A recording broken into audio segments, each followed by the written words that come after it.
Bhagavad Gita vertical bar अध्याय 9 जीवन का रहस्य वर्टिकल बार सारांश। अर्जुन की कृष्ण में आस्था और विश्वास है। बदले में कृष्ण ने अर्जुन को ज्ञान प्राप्त करने और पीड़ा से मुक्ति पाने का रहस्य बताने का वादा किया। सभी जीव कृष्ण के असीम अव्यक्त रूप में समाहित है, लेकिन कृष्ण उनके द्वारा सीमित नहीं है। वह लौकिक चक्रों के आरंभ या अंत में सृष्टि के परिणामों से अनासक्त है। जब कृष्ण चक्र के प्रारंभ में सभी प्राणियों को उत्पन्न करते हैं या अंत में सभी प्राणियों को अपने पास वापस लाते हैं, तो वे अविचलित रहते हैं। वह सभी कर्मों से अनासक्त है। जब लोग अन्य देवताओं की पूजा करते हैं, तो वे वास्तव में सभी अस्तित्व के स्रोत के रूप में उनके अव्यक्त रूप में कृष्ण की पूजा कर रहे होते हैं।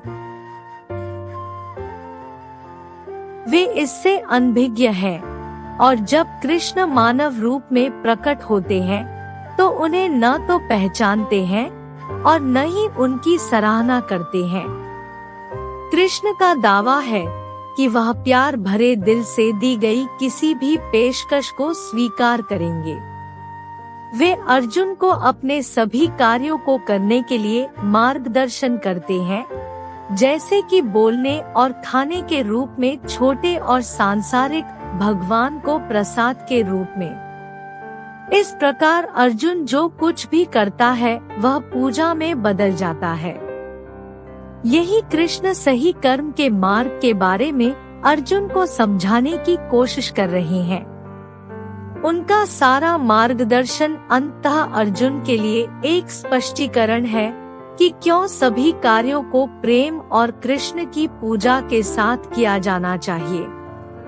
इस अध्याय में कृष्ण अधिक सटीक रूप से विस्तार कर रहे हैं कि कैसे अर्जुन अपने कार्यों को प्रार्थना और भगवान को प्रसाद में बदल सकता है और कृष्ण का स्वर भक्तिपूर्ण हो जाता है। यौगिक परंपराओं में भक्ति के योग को भक्ति योग कहा जाता है, और यह प्रेम और ईश्वर के प्रति धन्यवाद पर जोर देता है। हालांकि कृष्ण जिस भाषा का उपयोग करते हैं, वह ध्यान पर ध्यान केंद्रित करने से लेकर प्रेम और मुक्ति के विचारों तक स्थानांतरित हो गई है, लेकिन मूल अवधारणा वही है। कृष्ण अभी भी स्वयं और ईश्वर के बारे में सच्चाई को समझने की प्रक्रिया की व्याख्या कर रहे हैं। अव्यक्त ईश्वर की सांसारिक अभिव्यक्ति के रूप में कृष्ण अब ईश्वर के प्रेम और परमात्मा के लिए मानव प्रेम की अवधारणा का परिचय देते हैं। प्रेम का यह विचार पूजा की अवधारणा में गुंथा हुआ है, और कृष्ण अर्जुन से आग्रह करते हैं कि वह अपने सभी कार्यों में भगवान के लिए इस प्रेम को डाले। स्वयं कृष्ण को अक्सर हिंदू परंपराओं में भगवान की अभिव्यक्ति के रूप में चित्रित किया जाता है, जो मनुष्यों और भगवान के बीच प्रेम का प्रतिनिधित्व करता है। यह भूमिका अर्जुन को दिव्य प्रेम समझाने के लिए कृष्ण को भगवान का आदर्श अवतार बनाती है। अर्जुन की मदद करने के लिए कृष्ण उसकी विशालता की व्याख्या करने के लिए हवा की उपमा का उपयोग करते हैं। वह खुद को सर्वचलती हवा से तुलना करता है, यह समझाते हुए कि वह जहाँ भी जाता है उसकी विशालता का प्रतिनिधित्व करता है। अपनी शिक्षाओं के इस खंड में कृष्ण इस विचार का परिचय देते हैं कि वे भगवान कृष्ण के रूप में प्रकट है और सभी अस्तित्व के स्रोत के रूप में अव्यक्त है।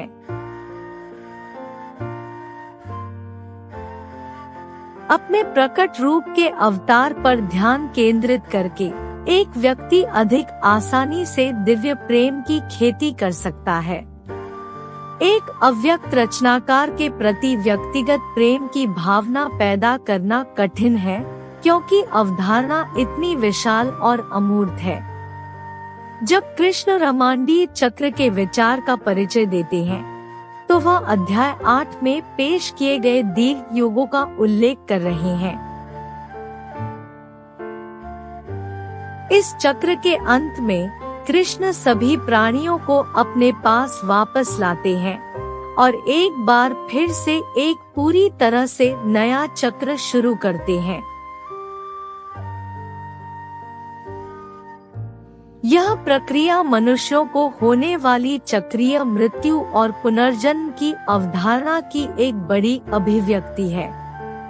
कृष्ण का अव्यक्त रूप अंततः ब्रह्मांड को नष्ट कर देता है और फिर इसे एक बार फिर से बनाता है।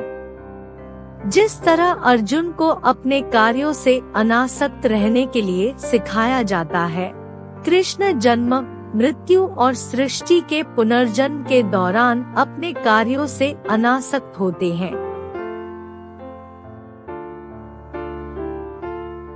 कृष्ण पवित्र ओम को भी संदर्भित करते हैं, जिसे सबसे पवित्र शब्दांश और सभी अस्तित्व का सार माना जाता है। हिंदू परंपरा में ध्वनि ओम सृष्टि की आदिम ध्वनि का प्रतिनिधित्व करती है और अक्सर भक्त योगियों और अभ्यास करने वाले हिंदुओं द्वारा इसका जाप किया जाता है। अंत में कृष्ण 3 गुना वेदों का एक संक्षिप्त संदर्भ देते हैं। वेदों में श्रुति या दैवीय ग्रंथकारिता माने जाने वाले मूलभूत हिंदू ग्रंथों में से एक शामिल है। मूल रूप से 3 वेद थे, ऋग्वेद, सामवेद और यजुर्वेद। ये धार्मिक ग्रंथ अत्यधिक महत्व के हैं और कई रीति रिवाजों और अनुष्ठानों की जानकारी देते हैं। यहाँ भगवद गीता के अध्याय 9 से 20 महत्वपूर्ण बिंदुओं की कुछ और विस्तृत व्याख्याएं दी गई है। 1. भगवान का सर्वोच्च व्यक्तित्व परम वास्तविकता है और सभी प्राणियों का स्रोत है। अध्याय की शुरुआत भगवान के अस्तित्व की सर्वव्यापी प्रकृति और इस तथ्य पर जोर देने से होती है कि सभी जीवित प्राणी उन्हीं से उत्पन्न हुए हैं। 2. भगवान सभी जीवित प्राणियों में मौजूद है और सभी प्राणी भगवान के भीतर मौजूद हैं। यह बिंदु सारी सृष्टि में भगवान की सर्वव्यापकता पर प्रकाश डालता है और इस बात पर जोर देता है कि कोई भी प्राणी भगवान से अलग अस्तित्व में नहीं हो सकता है। 3. भगवान ब्रह्मांड के निर्माता, पालनकर्ता और संहारक है। यह बिंदु भगवान की सर्वव्यापी शक्ति और संपूर्ण अस्तित्व पर उनके नियंत्रण पर बल देता है। 4. भगवान भौतिक प्रकृति से परे हैं और इससे अप्रभावित है।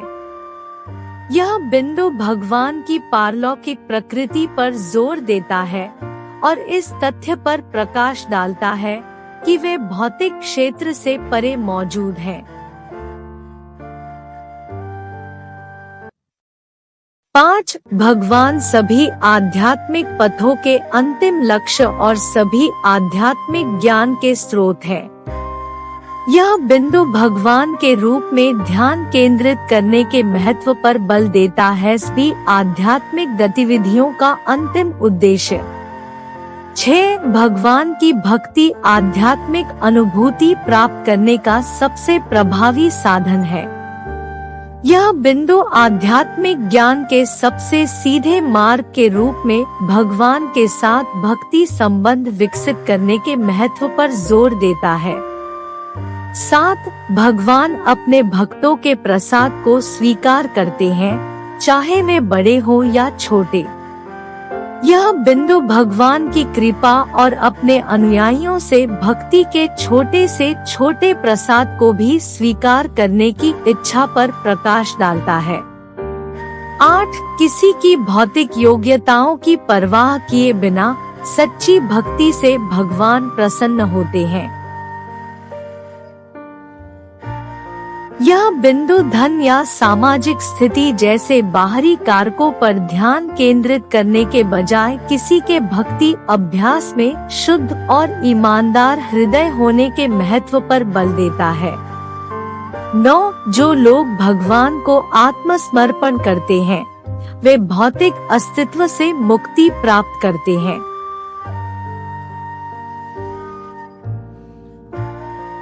यह बिंदु भगवान को आत्मसमर्पण करने की परिवर्तनकारी शक्ति पर जोर देता है और इस तथ्य पर प्रकाश डालता है कि इस तरह के समर्पण से जन्म और मृत्यु के चक्र से अंतिम मुक्ति मिल सकती है। 10. भगवान सभी जीवों के मित्र हैं और एक पिता की तरह उनकी देखभाल करते हैं। यह बिंदु भगवान के प्रेमपूर्ण स्वभाव और सभी जीवित प्राणियों को मार्गदर्शन और सुरक्षा प्रदान करने की उनकी इच्छा पर प्रकाश डालता है। 11. भगवान सभी भौतिक और आध्यात्मिक दुनिया के स्रोत है। यह बिंदु भगवान की सर्वव्यापी शक्ति और सभी अस्तित्व के मूल के रूप में उनकी भूमिका पर जोर देता है। 12. भगवान सभी जीवित प्राणियों के हृदय में मौजूद हैं, उन्हें आध्यात्मिक प्राप्ति की ओर मार्गदर्शन करते हैं। यह बिंदु इस तथ्य पर प्रकाश डालता है कि भगवान सभी जीवित प्राणियों के जीवन में घनिष्ठ रूप से शामिल है और आध्यात्मिक प्राप्ति की ओर उनका मार्गदर्शन करने के लिए कार्य करते हैं। 13. भगवान को भक्ति और सेवा के माध्यम से जाना जा सकता है। यह बिंदु भगवान की गहरी समझ प्राप्त करने के लिए भक्ति प्रथाओं और भगवान की सेवा में सक्रिय रूप से संलग्न होने के महत्व पर जोर देता है। 14. भगवान की महिमा अनंत है और मानव बुद्धि द्वारा पूरी तरह से समझी नहीं जा सकती है। यह बिंदु इस तथ्य पर प्रकाश डालता है कि प्रभु का स्वभाव मानवीय समझ और समझ के दायरे से परे है। 15. जो निरंतर भक्ति पूर्वक प्रभु का चिंतन करते हैं वे उनके धाम को प्राप्त करते हैं। यह बिंदु भक्ति के साथ लगातार भगवान पर ध्यान केंद्रित करने की परिवर्तनकारी शक्ति पर जोर देता है और इस तरह के अभ्यास से भगवान के धाम की प्राप्ति कैसे हो सकती है। 16. भगवान सभी जीवों के शुभचिंतक हैं और उनके आध्यात्मिक उत्थान की कामना करते हैं। यह बिंदु भगवान के परोपकारी स्वभाव और सभी जीवित प्राणियों को आध्यात्मिक ज्ञान प्राप्त करने में मदद करने की उनकी इच्छा पर प्रकाश डालता है। 17. किसी की भौतिक योग्यता की परवाह किए बिना भगवान की दया सभी के लिए उपलब्ध है। यह बिंदु इस तथ्य पर जोर देता है कि बाहरी कारकों की परवाह किए बिना भगवान की दया उन सभी के लिए स्वतंत्र रूप से उपलब्ध है जो इसे चाहते हैं। 18. भगवान अपने भक्तों को भौतिक और आध्यात्मिक दोनों प्रकार के आशीर्वाद प्रदान करते हैं। यह बिंदु अपने भक्तों के प्रति भगवान की उदारता को दर्शाता है।